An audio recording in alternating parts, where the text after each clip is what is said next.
Ila ke KTP dia ragu-ragu maju tu. Mamanya hijau pilih kebetul waktu maju tu siapa tanya lah nak bejo. Tapi pastikan itu Pak nomornya. Karena program nomornya yang akan lebih mampu mesejahterakan para petani. Ingatkan sekali lagi, KTP Tiktok tu, tambah PJ pun tu. Ya. Tanya diberlaku tidak terlibat di dalam proses pembangunan. Iya. Tapi insya Allah ke depan kita akan perhatikan masyarakat yang di Gunung. Kita akan mencari bibit-bibit pala nanti ke depan yang tahan hama penyakit. Kemudian ditambah lagi usianya itu cepat berbuah. Pulau Jenuh dengan kemajuan ilmu pengetahuan, pala ayah-ayah lun, mak-mak lun, anak lele, peh 7-8 tahun baru berbuah. Tapi insya Allah ke depan, lepas setengah buah palanya, kamu lele buah bertumbuh. Anak boleh ayah, ni anda belum pula cawe bakar, karena dengan buah pala itu sebenarnya masyarakat sejahtera.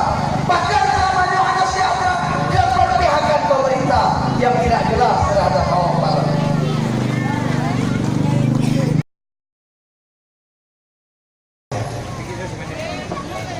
Jadi oleh karenanya, mak-mak dan ayah sekalian, yang buka jalan undangnya, naku merupakan program prioritas Pak Ustaz tinggal monya Allah diizinkan. Kita buka jalan bagian dan kedua akan kita bantu tanaman bibit. Bapak-bapak dan mak-mak sekalian, bahkan itu yang menyampaikannya bukan sekedar lemari, tapi kalau itu salah tiro ahli pala menyata pula tawet letter setengah baru itu bidompet golong je kebo. Tapi menyata pula pada dengan insyaAllah letter setengah kamu naik mata dompet. Soal pilih Pak, silakan berfikir-fikir. Tapi punya usah terpilih nanti ke depan, insyaAllah yang pupuk tetap tajuk ayah-ayah, bijak tetap tajuk. Tapi usah menjamin harga nanti Rp6.000 per kilogram. Ujian hidup menyawai dapur Rp5 betul, menyata bantu oleh pemerintah. Nak selisih harga Rp5 betul, 6 kilo, maka menyatikan kasih selisih peng Rp7,5. Menyatakan muka di hektar, nak habis 6 ton, Rp30 juta selisih. Anak tak kali 2 golong itu 18 juta Pak hasil itu. Yang kedua yang untuk petani, yang belum kaya dialu, bang jauhnya kain banjir. Ya insya-Allah juga untuk petani, masya Allah diizinkan, menyatina bapak-bapak kali nemuga. Kemudian karat koh pade, tiba-tiba banjir anak jin nemuga. Ya insya-Allah akan asuransikan.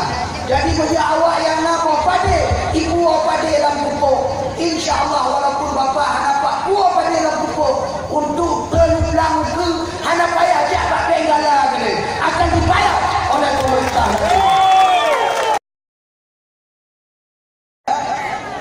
Jadinya cara Ustaz akan mensejahterakan masyarakat. Jangan samakan Ustaz Muklis dengan yang lain. Ustaz Muklis bercinta fakir miskin yang sayang